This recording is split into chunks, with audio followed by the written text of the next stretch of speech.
The phone rang while I was folding laundry. It sounds normal, almost boring. That is what scares me now. The biggest moments in life do not always arrive with music or warnings.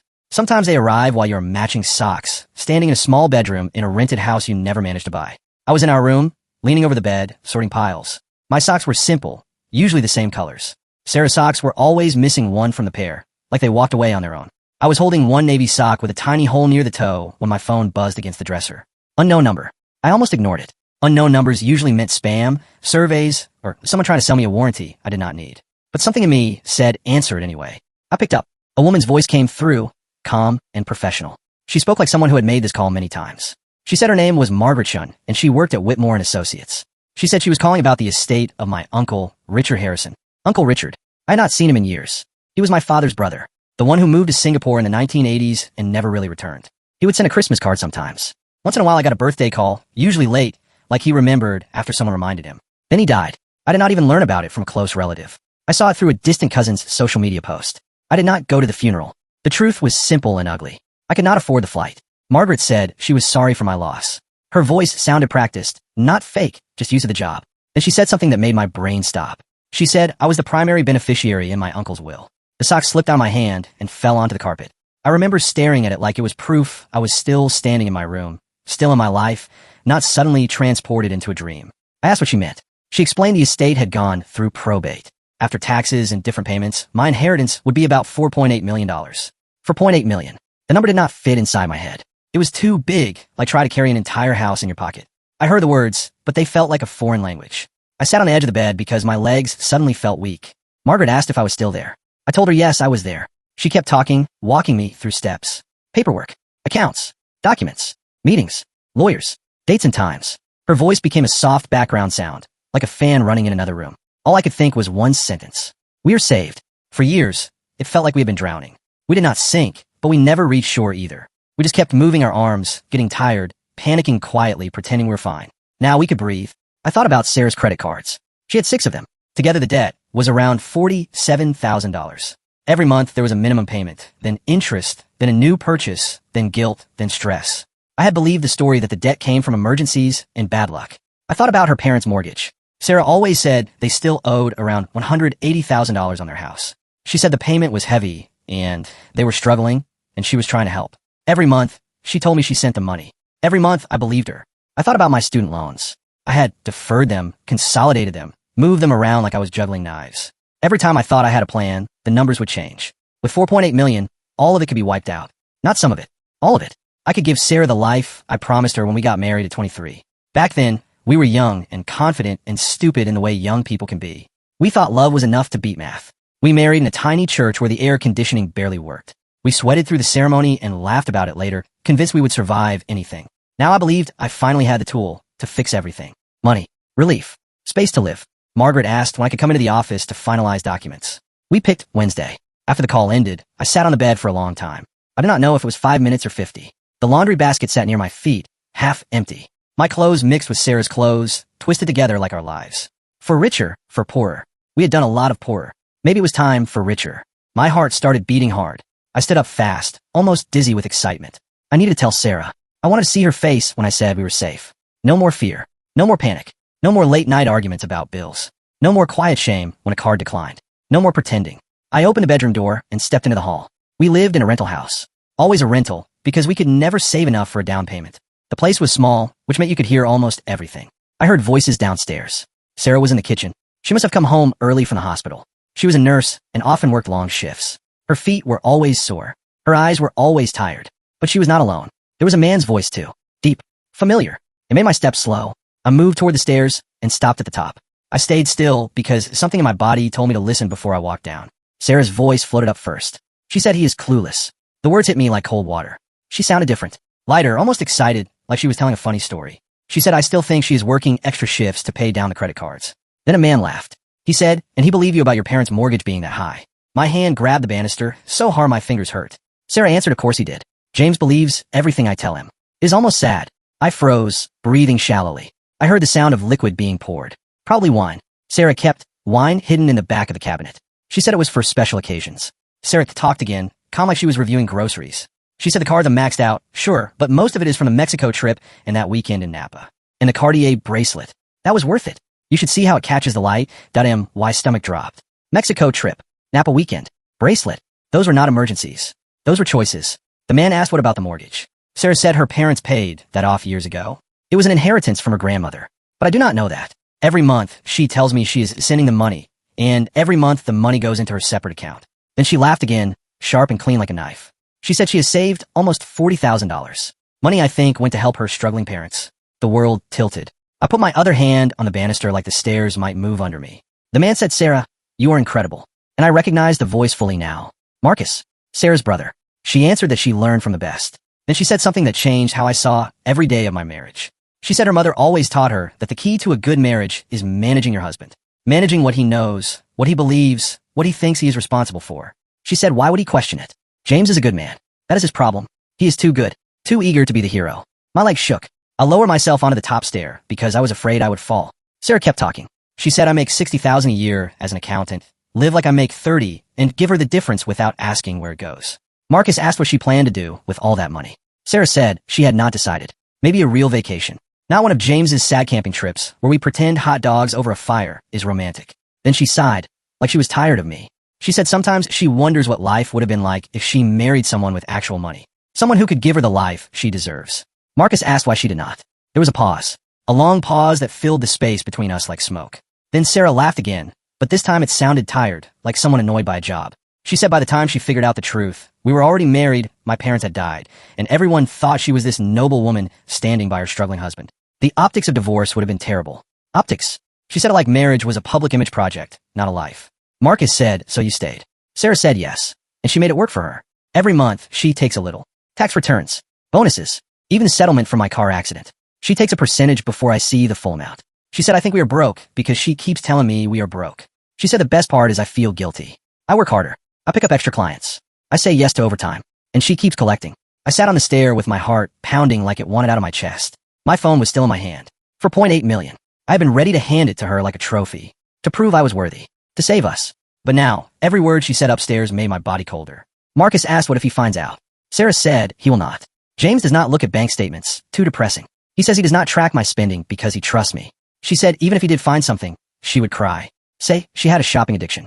Promised to get help, and I would forgive her. She said he always forgives me. That part hurt because it was true. 3 minutes earlier, I would have forgiven her for anything. I would have held her and said we would figure it out. But those 3 minutes were gone. A different version of me existed now. Marcus said she was a genius. Sarah said she was a survivor. There's a difference. Ice clinked in a glass. Then she said the sentence that broke something inside me cleanly. She said James is sweet and reliable. He would be a great father if we ever have kids, which is why I keep saying I'm not ready, because kids are expensive and would cut into my savings. But he is not what I wanted. He is what I settled for. Settled for. 7 years. I thought about every late night I stayed awake working. Every lunch I skipped. Every pair of shoes I wore until they tore. Every project I accepted because it paid. Every time I said yes when I wanted to say no, because I believed we were building a future. 7 years of lies. I stood up slowly, carefully like my body was made of thin glass. My hand stopped shaking. Instead, my mind became strangely clear. For $0.8 million was mine. Sarah would never touch it. I walked back into the bedroom quietly and closed the door without making a sound. I sat at the small desk in the corner, the one I use for work spreadsheets and tax documents. I opened my laptop. First, I called Margaret Chin back. I told her I needed to protect the inheritance. I asked what steps I needed to take to keep it as separate property. She explained trusts, accounts in my name only, and careful rules about not mixing the money with joint finances. She sounded slightly surprised, like most people who get this news are too excited to think about legal protection. But she stayed professional. She said she would have papers ready Wednesday. She also offered recommendations for financial advisors who specialize in this. I thanked her. Then I opened my browser and started searching for divorce attorneys, private investigators, and forensic accountants.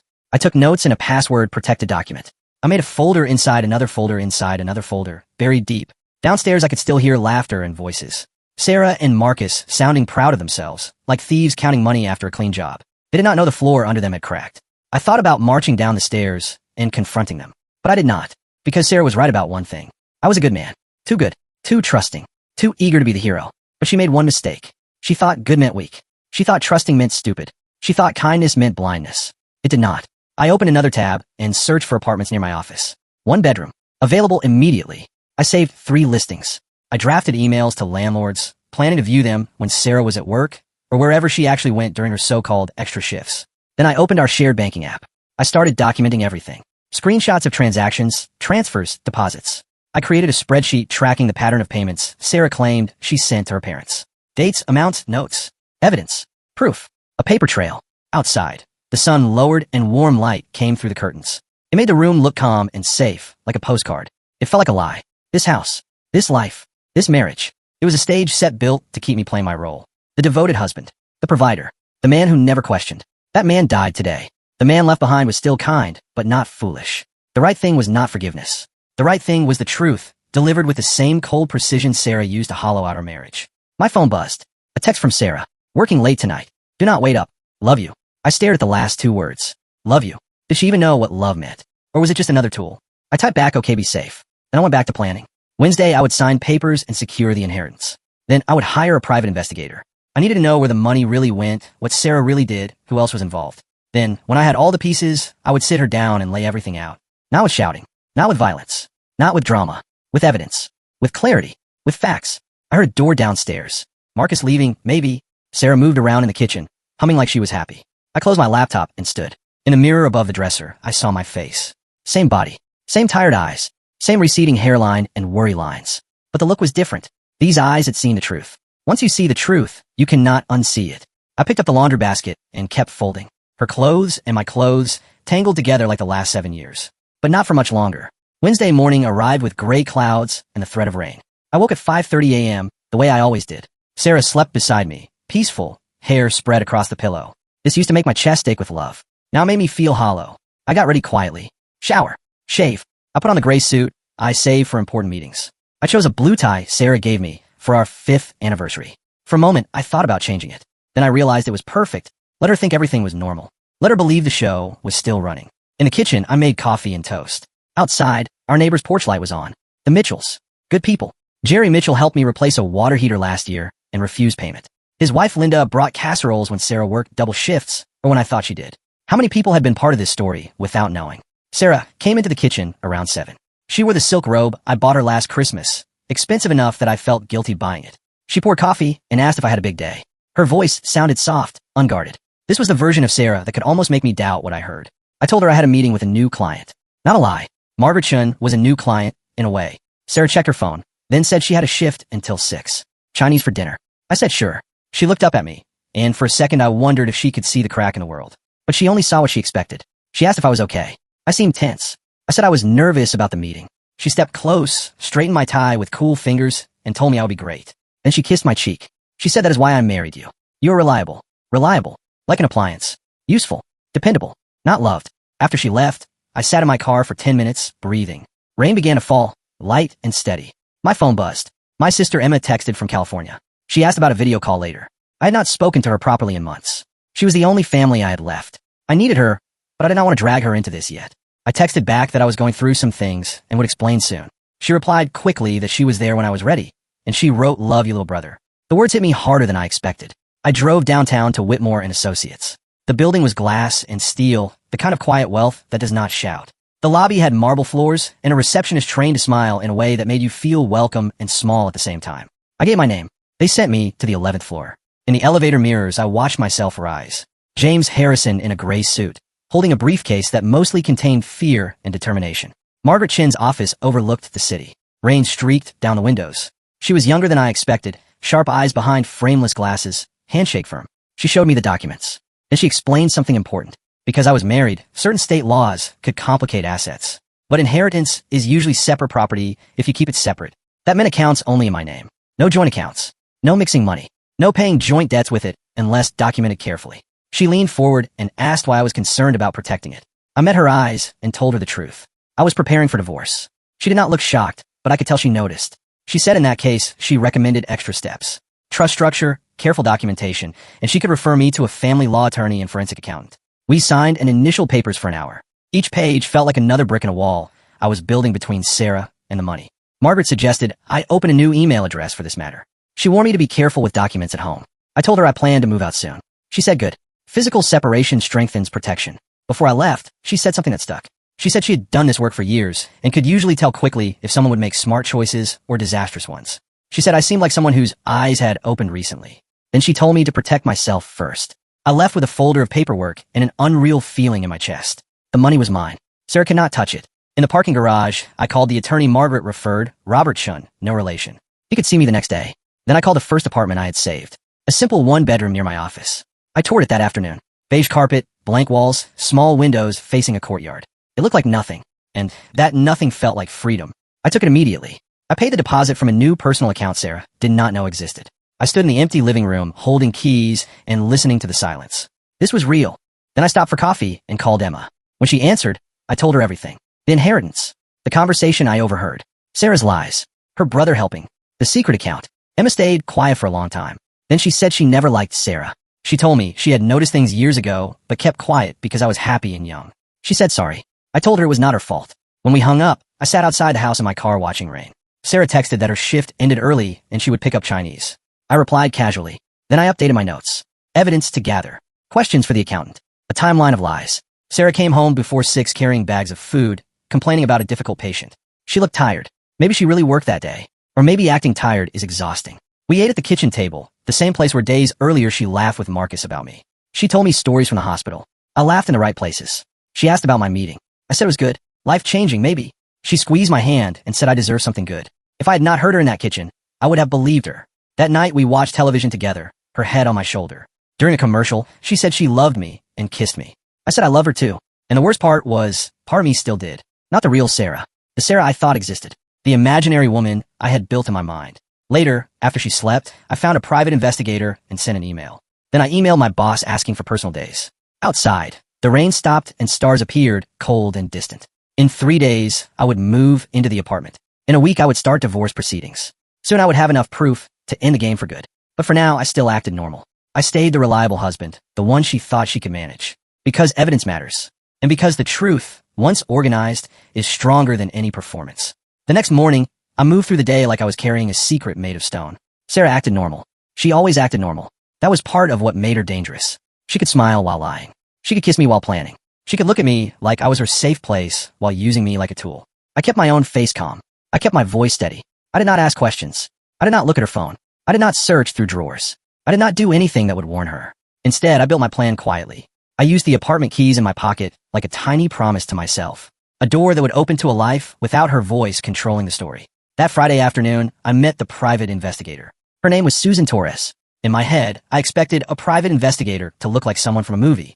Hard face, dark coat, cigarette smoke, sunglasses, suspicious eyes. Susan looked like a normal woman you would trust with a lost wallet. Mid-40s, jeans and a blazer, kind eyes, clean hair, simple jewelry. Her handshake was firm, not showy. We met at a quiet cafe. She slid into the booth across from me and looked at my face like she was reading the truth in my skin. She thanked me for meeting in person. She said email would have been fine, but she liked to see clients face-to-face first. I asked why. She told me sometimes people hire her to prove a spouse is cheating. Sometimes people hire her to prove the spouse is not cheating. And sometimes, she said, people already know the truth and they need proof to protect themselves in court. I told her I was the third type. She nodded like she expected that. Then she pulled out a tablet and told me to start from the beginning. She said not to worry about what seemed important or not. She said she had done this work for 20 years and she would know what mattered. So I told her everything I knew. The overheard conversation. The secret account. The fake mortgage. The credit card lies. Marcus laughing in my kitchen. Sarah calling me clueless. Sarah saying she settled for me. Susan listened without interrupting. She did not gasp. She did not judge. She did not say poor you. She just took notes like a doctor tracking symptoms. When I finished, she sat back and breathed once slow. Then she told me what she was seeing. She said my wife had been committing financial fraud in the marriage. Theft by deception. And if she was lying about work hours too, then work might be a cover for something else. I asked what kind of something else. Susan said that was what she would find out. Then she warned me. She said this could get expensive. She said some truths hurt worse than the first truth. Then she asked if I was sure. I thought about Sarah's voice upstairs. That bright, excited tone as she described manipulating me. That casual laugh about stealing money. The way she spoke about me like I was a dumb animal. I told Susan I was sure. She nodded again and started listing what she needed. Sarah's usual work schedule. Her routes. Her phone number. Her car make, model, plate. Any passwords I had access to, but she warned me about legal limits. She said photos help, recent ones. I gave her what I could. Susan looked at a photo of Sarah smiling in sunlight, hair shining, eyes bright. Susan said Sarah was beautiful. Then Susan said something that made my stomach tighten. She said yes, they usually are. The ones who think they can get away with it. They rely on being underestimated. I asked how long it would take. Susan said it depends. If this is only money and fake work hours, maybe a week or two. If there's more an affair, gambling, drugs, anything, it could take longer. Then she gave me the most important instruction. She told me not to change my patterns. Not to confront Sarah. Not to ask leading questions. Not to suddenly become suspicious. Because if Sarah noticed, evidence would disappear. Susan said evidence is everything. Then she asked if I was prepared for the possibility of another person. Not Marcus. Another person. A lover. A partner. Someone Sarah met during those hours she claimed she was working. The thought had been hovering in my head like a shadow. But hearing it out loud made it heavier. I told Susan I did not know. Susan told me to start preparing anyway. She said when someone builds an elaborate financial lie, there is usually an emotional reason too. Something deeper than money. Before she left, she gave me her card and told me I could call anytime. She said the next few weeks might be rough. After Susan left, I stayed at the cafe a while, watching normal people live normal lives. Couples sharing cake, older men reading newspapers, students typing on laptops. People who still believed their relationships were simple and safe. My phone buzzed. Sarah texted about a movie that night. She added cute emojis. She acted like a loving wife planning a date. I replied yes. That evening, I drove to the empty apartment again. I stood in the living room and listened to the silence. The silence felt louder than sound, but it felt clean.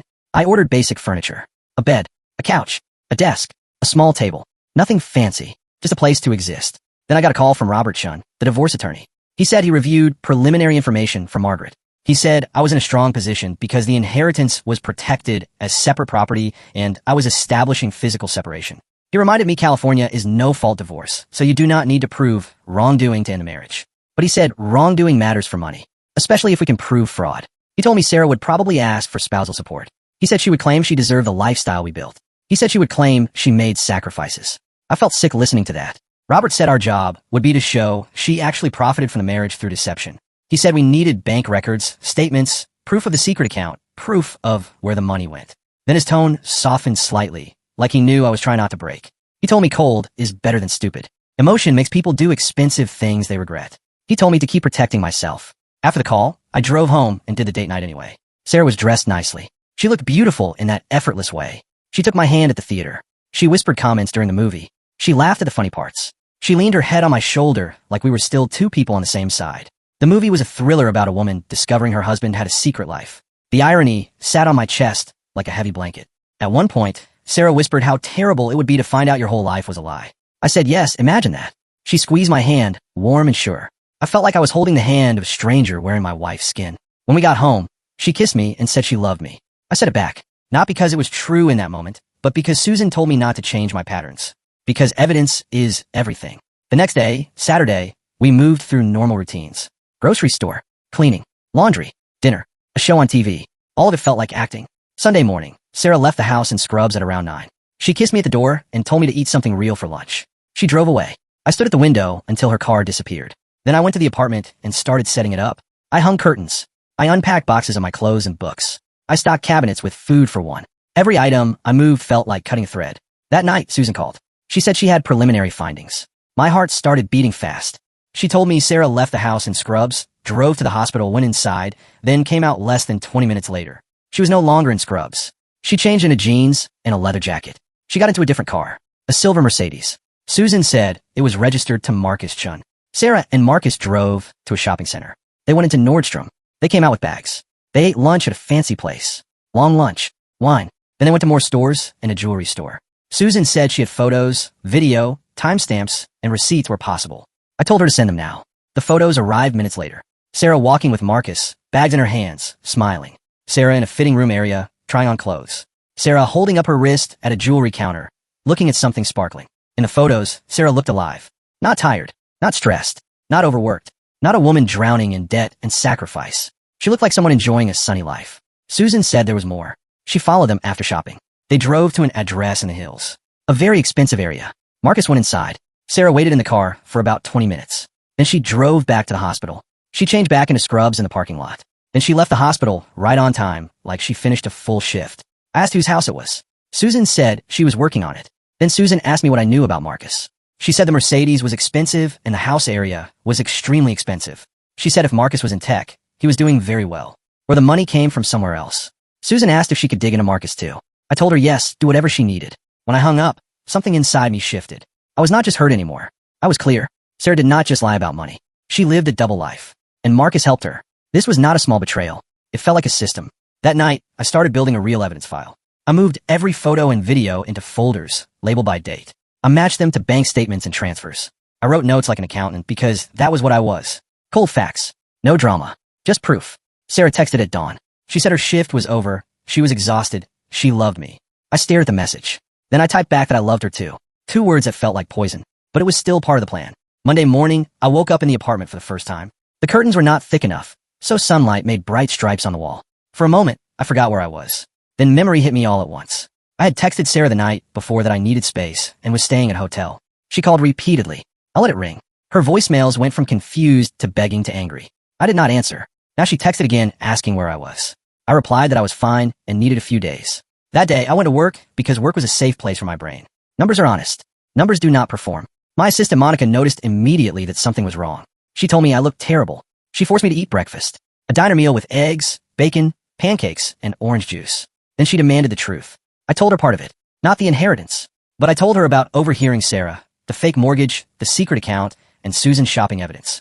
Monica's face turned hard with anger. She said, what kind of person does that? Then she said she never liked Sarah. Monica reminded me of things I forgot. Sarah complaining at a party about sacrifice while wearing expensive accessories. Sarah playing the martyr while living like a queen. Monica held my hand across the table and told me I was not responsible for Sarah's choices. She told me not to burn myself to keep Sarah warm. That afternoon, I met Robert Chin in his office. I gave him the folder of evidence. He read it slowly. He looked impressed. He said it was organized and usable in court. He explained what the evidence could do. It could change asset division and reduce or eliminate spousal support. He reminded me California has rules about recording calls, 2-party consent. He told me not to talk to Sarah directly once proceedings started. Then he slid divorce papers toward me. I read them. My marriage reduced to legal words and checkboxes. I signed. It felt unreal, like signing the end of a story I did not choose. Robert told me Sarah would be served soon. He warned me she might try to contact me. He told me to route everything through him. He also warned me about false allegations. He said sometimes when people lose control, they accuse the other person of abuse. He told me to protect myself and not meet Sarah alone. I left his office feeling both stronger and more tired than I have ever felt. Later that day, Susan called again. She found information about the Hills house. The house belonged to a shell company. The registered agent was Sarah's father, David Chun. Susan said the shell company owned other properties too. Expensive ones. And there were more companies. Vehicles. Even a yacht record. I told Susan it felt impossible. Sarah always said her parents were middle class. Susan said public records did not match that story. She said she believed the whole family might be running a long con. Not just on me, but on anyone who believed their image. I sat on the floor in the apartment and stared at the blank wall. 7 years of helping her parents. 7 years of guilt. 7 years of being told we were broke. And behind that story, millions hidden in companies and properties. That night, Sarah was served. The next morning, my phone filled with missed calls and messages. Her texts moved through stages. Confused, angry, begging, promising, then threatening. She demanded explanations. She said I was cruel. She said she loved me. Then she said her lawyer would destroy me. It was like watching a mask slip, then return, then slip again. Her mother called too, crying and asking me to forgive and remember vows. I told her everything goes through my attorney. Then her tone changed. She asked who told me about the shell companies. She said the information was private. I told her it was public record. She got angry and accused me of digging into family matters. I told her it was my business because Sarah used their fake hardship as a cover story to steal from our marriage. Her mother called it mistakes. I called it fraud. I ended the call and blocked the numbers. Soon an unknown lawyer called claiming to represent Sarah. I told her to contact Robert. I blocked that number too. I thought the worst part was over. I was wrong. One evening, I returned to the apartment and found a note taped to my door. The handwriting was not Sarah's. It warned me I was making a mistake. It said people who hurt their family tend to face unexpected difficulties. No signature. I photographed it. I called Robert and Susan. Susan said it was a threat, vague but real. Robert told me to file a police report to create a paper trail. I did. That night, I locked every door and sat in the silence with the curtains drawn. Then my phone buzzed with a message from a man named Michael Torres. Susan had given him my contact information. He said he was Sarah's ex, and he was sorry, and he understood. I called him. His voice was tired but kind, like someone who had survived an old storm. He told me Sarah did similar things to him. Borrowing money, emergencies, parent hardship stories, then disappearing when he started to ask questions. He said he would testify if needed. He said he wanted to help stop her from doing it again. After that call, I felt something else shift. I was not alone. I was not the first. And if I did not push forward, I would not be the last. Susan later found another ex too, David Park, who had hired Susan years ago for a similar reason. The pattern was identical. It was like Sarah had a script she reused. Same lines, different man. Robert told me pattern matters in court. It shows intent. It shows this was not a one-time mistake. It shows she knew what she was doing. Then Sarah tried another strategy. She showed up at my office building, crying in the lobby. Monica called me and said Sarah was making a scene. I told Monica to call security and have Sarah removed. After Sarah left, she left an envelope for me. Robert told me not to open it alone. I brought it to him. Inside was a long letter. Sarah claimed she was protecting herself. She tried to turn theft into fear. She tried to turn lies into trauma. She said she needed an escape plan. Then she offered a quiet settlement. She said I could keep the inheritance. She would keep her family money. We would split whatever small marital assets exist. No spousal support. But it came with a catch. Silence. She wanted me to stop digging. Stop exposing. Stop reporting. She wanted to walk away clean. Robert told me it was not a bad deal on the surface, but it protected her from consequences. He said the choice was mine. I looked at Sarah's letter and felt the old me try to rise. The forgiving one. The one who wanted peace more than truth. Then I heard her voice again in my mind. James is clueless. He believes everything. I settled for him, and the new me stayed standing. I told Robert no settlement on her terms. I wanted exposure. I wanted consequences. Because if I stayed quiet, she would do it again. That is when the threats increased. More unknown numbers. More warnings. More messages telling me to choose wisely. I documented them all. Susan found something else. Sarah was meeting a new man. A wealthy man. A venture capitalist with a lot of money. Susan said Sarah met him at a hospital charity event. Susan believed Sarah was lining up the next target before her divorce even finished. Robert used that to file motions. To show Sarah was not a broken wife. She was a moving machine. A judge scheduled a hearing. The day before, I barely slept. That morning, I walked into the courthouse with Robert. The courtroom was smaller than I expected. Sarah walked in wearing a simple dress and a controlled face. She did not look at me. Her family sat behind her, watching like this was a show. The judge looked sharp and tired of games. Robert presented evidence. Bank records. Photos. Video. Timelines. Witness statements from the exes. Proof of shell companies. Proof of lies. Then something happened that made the room go silent. A recording played. It was Sarah's voice in my kitchen, saying I was clueless. Marcus laughing. Sarah talking about stealing money and hiding it. The judge looked at Sarah and asked if she denied it. Sarah stood. She admitted it was her. She tried to say she was protecting herself. The judge's face did not change. The judge said she knew the difference between protection and fraud. The judge granted the divorce. The judge ordered an unequal split in my favor. The judge ordered restitution. The judge denied spousal support. And the judge referred the matter to authorities for investigation. Sarah collapsed in her chair like her body finally ran out of acting energy. Her father stood up and complained. The judge warned him to sit down or be removed. Robert shook my hand and said it was over. Outside, the sky looked huge and clean. For the first time in months, I could breathe again.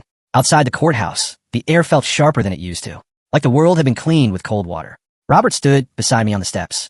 Susan was a few feet away, watching the sidewalk and the street like she expected someone to jump out from behind a tree. Michael and David were there too, quiet and solid, like two posts holding up a fence. Sarah came out later with her attorney. Her face was pale. Her eyes looked dry, not like someone who cried from pain, but like someone who ran out of tactics. Her parents followed her, stiff and angry. Marcus was not there, which somehow made it worse, because it meant he was somewhere else doing something. Sarah did not look at me. She walked past like I was air. But her father stared. It was not a normal stare. Not disbelief. Not sadness. It was the stare of a man who had lost control and wanted to remind you that he hated losing. Robert leaned close and spoke low. Do not react. Do not speak. Do not give them anything. I nodded. My hands were steady, but my body felt strange. Like my brain was floating a foot above my head, watching me live my own life from a distance. We walked to the parking garage together. Susan stayed on my right side. Michael on my left. David behind. It looked like a normal group leaving a building, but I knew what it really was. Protection. In my car, I sat still for a moment, both hands on the steering wheel. Robert tapped the window lightly. I lowered it. He told me again it was over in the legal sense, but not over in the human sense. People like the Chins do not accept a loss with dignity. They treat a loss like an insult. He reminded me to keep documenting. Every text, every email, every note, every strange car parked near my place, every new number calling. And he told me something that made me pause. The judge referring the case to investigators could change everything. That referral was not a guarantee of criminal charges, but it was a door opening. And if the door opened, the Chun family would panic harder. I asked if I should be afraid. Robert said not afraid. Prepared. I drove back to the apartment, not the house. When I walked inside, the silence welcomed me like a quiet friend. No perfume smell. No forced laughter. No sudden shift in mood because Sarah wanted something. Just my space. I took my shoes off and sat on the edge of the couch. I stared at my hands. I tried to feel relief, but relief did not come right away. Instead, I felt grief. Not grief for Sarah, not the real Sarah. Grief for the version I made in my head. The woman I thought I married. The marriage I thought we were building. The future I believed in when I was 23 and sure that love could fix any numbers. I let the grief sit there. I did not fight it. That night, Emma called. Her voice was soft, careful, like she was walking into a room full of glass. I told her the hearing was done. I told her the judge granted the divorce and shut down spousal support and ordered restitution. Emma let out a breath like she had been holding it for weeks. Then she asked if I was okay. I told her the truth. I said I did not know yet. Emma said that was fine. She said sometimes you do not feel okay right away because your body is still in survival mode. She said it might take time for my nervous system to understand that the danger had passed. I wanted to believe her. After the call, I ate something simple and went to bed early. But sleep did not come easily. Every sound outside the apartment made my eyes open. A car door, a distant horn, a voice in the hallway. My brain kept trying to predict threats, like it had learned a new job and refused to quit. At around 1 a.m., my phone buzzed. Unknown number. A single line. You think this is finished? It is not. I stared at the screen. My stomach tightened. Then I did exactly what Robert and Susan trained me to do. Screenshot. Forward. Save. Document the date and time. Then block. I did not reply. I did not argue. I did not ask who it was. Silence was part of my armor now. The next morning, Susan came to the apartment for a short meeting. She brought a folder and a flash drive. She told me the full report was finished. Photos, video, location logs, timestamps, notes about behavior. She also brought something else. A list of security upgrades. Simple ones. Door camera, better locks, a plan for parking so my car was less exposed, a way to vary my route without making it obvious, a rule about not opening my door to unexpected visitors. I asked her if I was being paranoid. Susan told me paranoia is when you imagine danger with no evidence. Caution is when you respond to patterns and facts. Then she reminded me I already had a threat note on my door and multiple warning texts. That is evidence. I bought the door camera that day. I also changed my routine slightly. Not dramatic changes, just enough to not be predictable. At work, Monica was ready. She had moved my schedule around. She kept visitors screened. She told security to call her if anyone asked for me by name. I asked if I was causing trouble for her. Monica looked at me like I was being foolish. She told me my only job was to protect myself and stay employed. Everything else was noise. Then she handed me a sticky note. It had 3 words. Do not engage. I kept that note on my computer monitor for weeks. 2 days later, Robert called me into his office again. He said Sarah's attorney had sent a message asking for a private settlement, even after the judge's order. Robert laughed when he told me. He said they were trying to negotiate after losing, because they still believed the world could be bought. Sarah's side offered to pay me some money if I signed a confidentiality agreement. Robert told them no. He told them we already had court orders. And if they tried to hide assets or avoid restitution, we would pursue enforcement. And if they tried intimidation again, we would file new motions. Then Robert told me something that hit harder than I expected. He said the Chun family had hired a public relations person. Not officially, not openly, but he had signs of it. Small leaks, small rumors, the kind of whispers that can spread fast. Sarah was painting herself as a victim. She was telling people I was controlling, that I held money over her head, that I embarrassed her with cruel accusations, that I hired investigators because I was jealous and unstable. Robert told me not to fight this in public. He said public fights are messy and rarely help in court. He said if I tried to defend myself to everyone, I would look desperate. He said I should let official documents speak. He told me again, facts beat stories, but only if you stay calm long enough for the facts to reach the room. After the meeting, I sat in my car and felt something heavy in my chest. It was unfair. Sarah could lie again and again, and people would believe her because she cried pretty and spoke smoothly. I wanted to shout the truth from the rooftops. But Robert was right. This was not about winning the gossip war. This was about staying safe and keeping my legal advantage. So I stayed quiet. Then the IRS letter arrived. Not to me directly. It came through Robert because some communications were routed to him. Susan had made contact with someone she trusted. She had shared information, and now a formal process was starting. Robert said this could take a long time, but it was meaningful. It meant the Chin family was on a radar they did not control. A week later, I got a call from an investigator attached to a state agency. Not a friend, not a rumor, a real person asking real questions. He asked about the shell companies, the fake mortgage story, the transfers, the false claims, the threats. He asked if I would provide evidence. I said yes, because this time I was not protecting their image. I was protecting the future. After the call, I felt exhausted but also steady, like I was finally walking in a straight line instead of spinning. That weekend, I met Michael and David again. We met at a small restaurant, nothing fancy. The 3 of us sat at a corner table like we were part of a support group. Nobody asked to join. Michael looked at me and said the court result felt like a miracle. David said he was proud of me. I did not know what to say. Pride felt strange, like wearing someone else's coat. I told them I was still having moments where I questioned myself. Was I too harsh? Was I too cold? Was I becoming like her? David shook his head. He told me something that stayed with me. He said being firm is not the same as being cruel. Setting boundaries is not the same as punishment. Protecting yourself is not the same as revenge. Michael added something too. He said con artists love soft people because soft people blame themselves. They train you to think your pain means you did something wrong, and then they use your guilt like a leash. I stared at my plate and realized how true that was. For years, I thought my job in the marriage was to fix everything, even problems I did not create. Now I was learning a different job. My job was to see reality and respond like an adult, not like a child trying to earn love. After dinner, my phone buzzed again. Unknown number, another warning. Drop it. Walk away. Last chance. I showed it to David. David's face went tight. He told me Marcus used the same line on him. Choose wisely. Last chance. Walk away. David said, it is a script. They reuse it. Because it worked before. I forwarded the message to Robert and blocked it. When I got home, the door camera notification showed someone had walked past my door and paused for a second. Just a pause. Not a knock. Not a note. But enough to make my skin prickle. Susan told me later it might be nothing. Or it might be a test. Sometimes people test your fear. They want to see if you break patterns. If you call them. If you panic and do something careless. I did not. I kept living. I went to work. I ate. I slept when I could. I walked in the evenings. I tried to reconnect with my body. And slowly, I began to feel something else. Anger. Not wild anger. Not screaming anger. Clean anger. The kind that says this was wrong and it mattered. The kind that moves you forward. One day, about 3 weeks after the hearing, Sarah finally sent a message through official channels. Not a text. Not a call. A formal email through her attorney. She wanted to set a restitution schedule. She wanted to pay in smaller pieces. Robert negotiated terms. He pushed for proof of her accounts, proof of income, proof of assets. Sarah sighed, tried to resist. They tried to delay. But the court order was the court order. And for the first time, Sarah could not charm her way out. A month after the hearing, money started arriving. Not all at once, but enough to prove something important. She could pay, which meant she had always been able to pay. She just chose not to.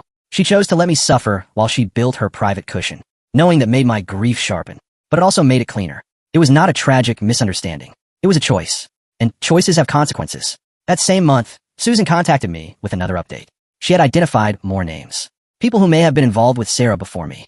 Some were just rumors.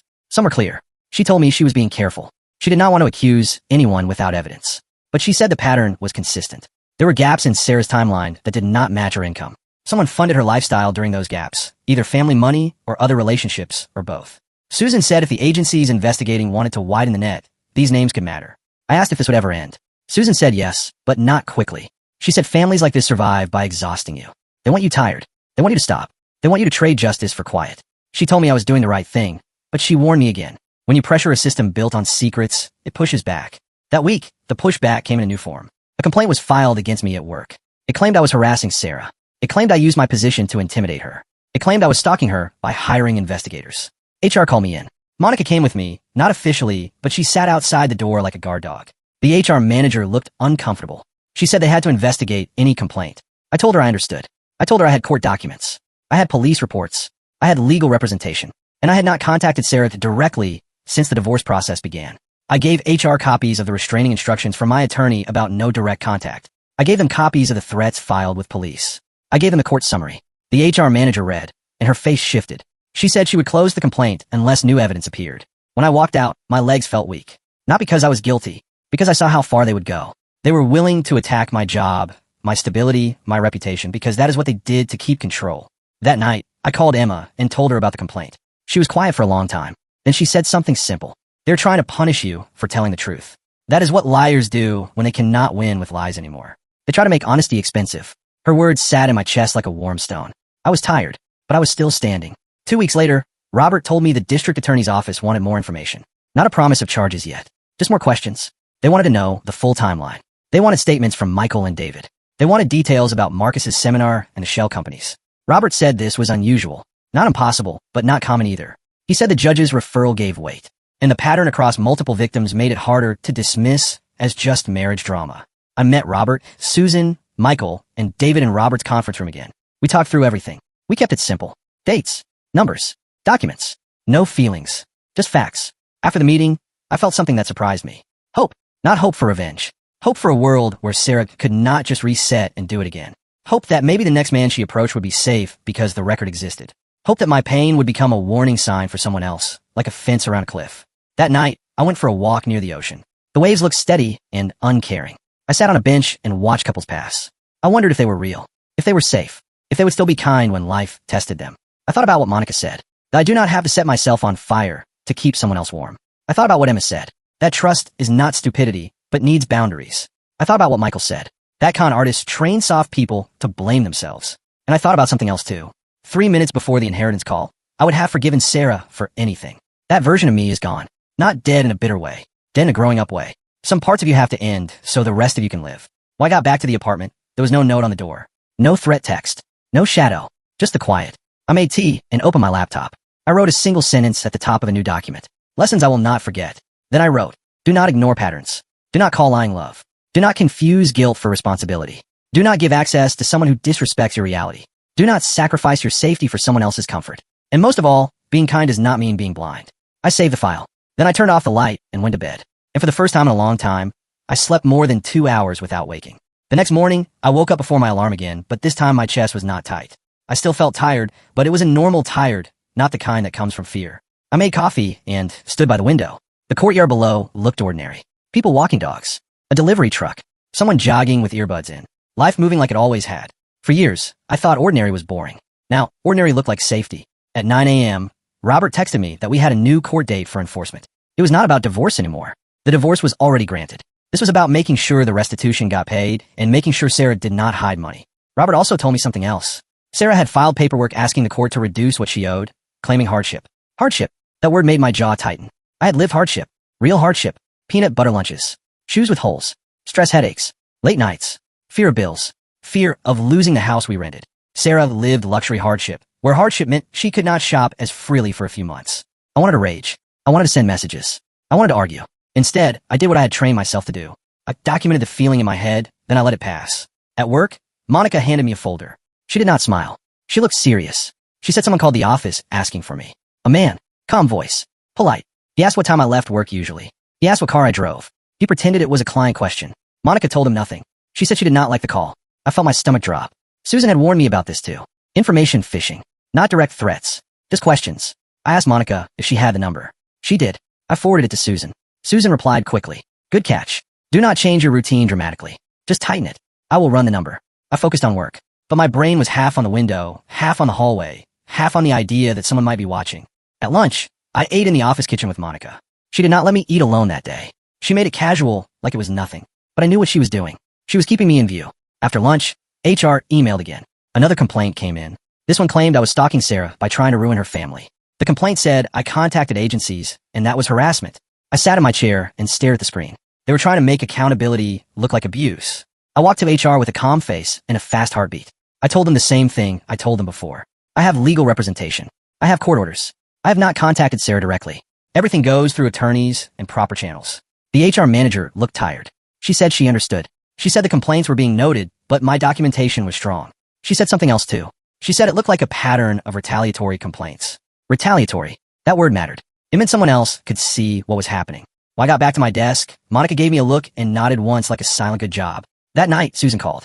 She told me the number from the suspicious call belonged to a prepaid phone. No name, no billing address, just a dead end. But she told me something that helped. She said she saw a car near the office parking garage on 2 different days. The same car, the same spot, the same time range. She could not prove it was connected to the Chins, but she said it matched their style. Observe, pressure, test. Susan asked me if I was willing to have her run light surveillance around my routines for a short time. I said yes. I did not want to live in fear, but I also did not want to be naive again. 2 days later, Robert called me into his office to prepare for the enforcement hearing. He explained the plan in simple steps. Step 1, we show the judge the payment schedule and the partial payments. Step 2, we show the judge the evidence that Sarah has other income streams. Step 3, we request stronger enforcement tools if she delays or lies. Step 4, we ask for attorney fees because her hardship claim is not in good faith. I asked Robert how we prove her real income. Robert smiled slightly. He said, discovery is not just for divorce. We can still demand financial disclosure for enforcement. He said if Sarah claims hardship, she opens the door for the court to ask, hardship compared to what? Robert also told me the district attorney investigator wanted to speak with me again. Not emotional talk, just facts, dates, money. Robert said the investigator was also requesting to speak with Susan and possibly with Michael and David. This meant the case was not dead. It was moving, slow but moving. That night, Emma flew in. She did not warn me.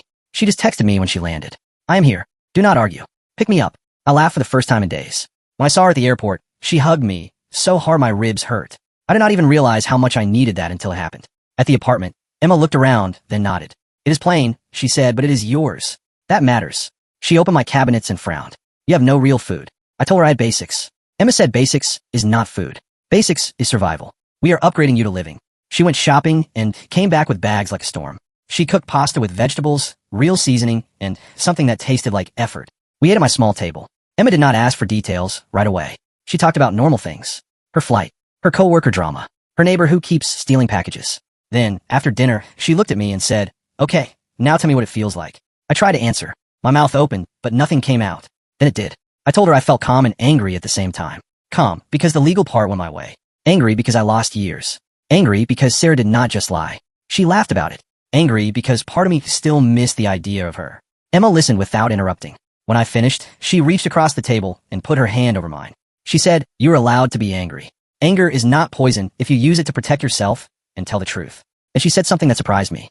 She said I should write a statement. Not for court. For me. A statement about what happened, what I believe now, what I will never accept again. She said the brain heals when it organizes chaos into meaning. That night, after Emma went to sleep on the couch, I opened my laptop and started writing. Not bullets. Not lists. Just plain sentences. I wrote that I trusted Sarah because I believed marriage was a shared truth.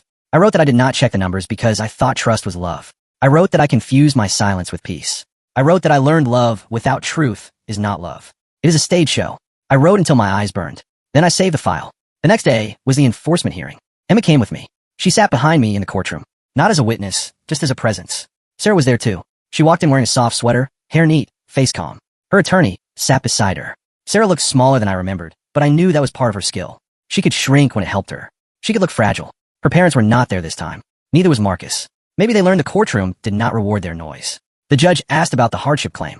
Sarah's attorney spoke first. He said Sarah was struggling. He said the court order was too harsh. He said Sarah had suffered stress and reputational damage and financial instability due to the divorce. Reputational damage. I almost laughed, but I kept my face still. Robert stood and presented facts. He showed the payments Sarah had already made. He showed that Sarah was able to pay when pressured. He presented documentation that Sarah had additional income beyond nursing shifts. He showed patterns of spending that did not match hardship. The judge looked at Sarah and asked her a direct question. "Do you have other sources of income?" Sarah hesitated. That hesitation was a crack. Sarah said she had property management side work. The judge asked for documentation. Sarah's attorney tried to object. The judge overruled. The judge ordered Sarah to provide full financial disclosure within a set timeline. The judge also denied the hardship reduction request. Then the judge did something important. The judge warned Sarah that any attempt to hide assets would trigger sanctions. Sanctions meant consequences. Not just moral consequences. Real legal consequences. As we left the courtroom, Sarah finally looked at me. Just a quick glance. Her eyes were not sad. They were angry. But it was a quiet anger, like she was thinking, "I will get you later." Susan was not with us in court, but she was outside in a nearby car. She called me after I got into mine. She said, "You did well." No reaction. No drama. Good. Then she said she had an update. The car that had been parked near my office garage belonged to a rental company. Short-term rental. Paid with a card, but the name on the card was not real. Still, Susan found something. The rental was picked up by a man who looked like Marcus. She could not prove it from the grainy image alone, but she said the posture and face shape matched. It meant something. It meant Marcus was still watching. Emma heard the call on speaker. When it ended, Emma stared at me. She said, "Do you understand how sick this is? You ended the marriage. You won in court, and they still cannot stop. They cannot stop because control is their drug," I said. And the moment I said it, I realized I believed it. Emma stayed with me for a few more days. During that time, she helped me do something I avoided for weeks. She helped me go back to the old house to collect the rest of my things. Robert insisted I bring a witness. Susan insisted I do it at a time when Sarah was at work, and she insisted a police standby was a good idea. So we did it properly. I met Emma and a police officer outside. We entered together. The house smelled like Sarah. That smell hit me like a wave. For a moment, my body wanted to collapse into old habits. Old forgiveness. Old longing. Then Emma touched my shoulder lightly and said, "Keep moving." I went room by room. I took my clothes, my books, my photos of my parents, my old baseball glove from childhood, things that were mine before Sarah. In the bedroom closet, my blue tie was still there. The anniversary tie. I stared at it for a second, then left it. It was just fabric. It did not deserve power over me. In the kitchen, I saw the cabinet where Sarah kept hidden wine. I felt a flash of the moment on the stairs, hearing her laugh. Hearing Marcus call me clueless. That moment had split my life into before and after. Now I was in the after. I was not the man on the stairs anymore. I was the man walking out with my own things and a police officer nearby, calm and steady. As we left, I noticed something on the counter. A small framed picture. Me and Sarah on a hiking trail, years ago, smiling. I picked it up. For a second, I almost packed it. Then I put it back. Not because the memory was worthless, but because the memory was not the truth. Outside, the air felt lighter again. Emma exhaled. She said, "You did it. You took your life back." That night, I sat in my apartment with the boxes and felt strange again. Like I expected grief to hit harder. But it did not. Instead, I felt something like closure. Not full closure, but enough to keep walking. A week later, the DA investigator called again. He asked me to confirm details about the threats. He asked me about Marcus's seminar material. He asked me about the shell companies. He said they were building a larger picture. He did not promise charges. But he said something important. He said, "Your documentation helped. Your calm approach helped. The paper trail helped." When he hung up, I sat still for a minute. I realized something. This was not just about my marriage anymore. This was about stopping a machine. The same machine that swallowed Michael. The same machine that tried to swallow David. The same machine that was already reaching toward someone new. Jonathan Pierce. Susan sent me a short update about him. She said Sarah had met him again. She said there were signs Sarah was trying to move into his world fast, using charity events and sympathy and the story of a cruel husband. She said she had not yet found proof of cohabitation, but she was watching. I asked Susan if we should warn him. Susan said that was tricky. It could backfire. Sarah could frame it as harassment. Robert agreed. He said the safest path was to let official investigators do what they do and let public records become searchable. That way, warnings would be clean and legal. Still, the idea bothered me. Somewhere, a man with money and pain and loneliness was being fed a story Sarah was good at telling. One night, I dreamed I was back on the stairs again. I heard Sarah laugh. I heard Marcus laugh. But this time I did not freeze. In the dream, I walked down calmly and said, I heard everything. Then I woke up. My heart was fast, but my mind was clear. I realized the dream was not about revenge. It was about reclaiming my voice. I was silent for years. Not silent because I was weak, but because I thought silence kept peace. Now I understood silence only keeps peace when both people respect truth. When one person lies, silence is just cover. The next day, I took a small step. I started therapy. I did not tell anyone at work. I did not make it a big thing. I just found a therapist and booked a session. In the first session, the therapist asked me what I wanted. I said I wanted to stop replaying everything in my head. I said I wanted to trust myself again. I said I wanted to become a normal person, not someone who flinches when the phone buzzes. The therapist nodded and said something simple. You lived in a situation where your reality was manipulated. The brain does not forget that quickly. Healing is learning to trust your senses again. I like that. Trust your senses. Because my senses had been right on the stairs. My senses heard the truth. My brain just needed to believe my senses again. That week, a new message came from Sarah's attorney. They requested mediation. Robert showed me the email in his office. Sarah wanted to talk. She wanted to settle remaining issues. She wanted to reduce public exposure. She wanted to reach a private understanding. Robert asked me what I wanted. I thought for a moment. I said, I want the restitution paid, and I want the truth on record. I do not care about her apology. I do not care about her explanation. Robert nodded. Then he said, I think we can use mediation as a tool. Not to soften, to secure compliance. So we agreed to mediation with strict rules. No private talks. No direct conversation without lawyers present. Everything documented. Mediation day came a week later. Sarah walked into the mediation office like she was walking into a photo shoot. Calm face. Controlled posture. Soft clothes. No jewelry that looked too expensive. But I noticed one detail. Her nails. Perfect. That tiny detail made me feel cold. Because even now, she was maintaining the image. In the mediation room, Sarah spoke. She said she was sorry. She said she made mistakes. She said she was scared. She said she never meant to hurt me. She said she still cared about me. She said she wanted peace. I did not speak. Robert spoke for me. He asked for the payment plan in writing. He asked for full disclosure. He asked for agreement not to file false complaints. He asked for agreement that all communication go through attorneys. Sarah's attorney pushed back. Robert held firm. At one point, Sarah looked at me directly and asked if I had anything to say. The mediator encouraged me gently. I felt the old part of me rise. The part that wanted to explain. The part that wanted to be understood. Then I remembered Monica's sticky note. Do not engage. So I said one sentence, calm and clear. I want the truth, and the court orders followed. Nothing else. Sarah blinked. For a moment, her mask slipped. Not fully, but enough. She did not like that sentence. Because it gave her no door into my feelings. No handle to grab. No guilt to use. The mediation ended with written commitments about payment and disclosure. No apology mattered. Only signatures mattered. When I left, I felt tired but clean. Like I did not leak energy into a black hole. Outside the building, Susan waited in her car again. She asked how it went. I told her the sentence I said. Susan smiled. She said that is how you win against manipulators. You do not fight them with emotion. You starve them of it. That night, I sat on my couch and stared at the ceiling. I thought about how strange life is. I got an inheritance from a man I barely knew. I thought it would save my marriage. Instead, it saved me. Not just financially. It saved me by forcing truth into the open. And truth, once seen, cannot be unseen. 2 weeks after mediation, Sarah submitted her financial disclosure. It was not complete. It was polished and selective like everything she did. But it was enough for Robert to pull threads. Robert sent subpoenas. Banks responded. Accounts appeared that Sarah had pretended did not exist. Transfers showed patterns that matched the lies I heard in the kitchen. Robert did not get excited. He got precise. He built a timeline that the court could follow without emotion. Date, amount, source, destination, purpose claimed, purpose actual. When you show fraud like math, it stops being a story and becomes a fact. Sarah missed the first restitution deadline by 3 days. Her attorney blamed processing delays. Robert filed a motion the same day. The next morning, the payment arrived.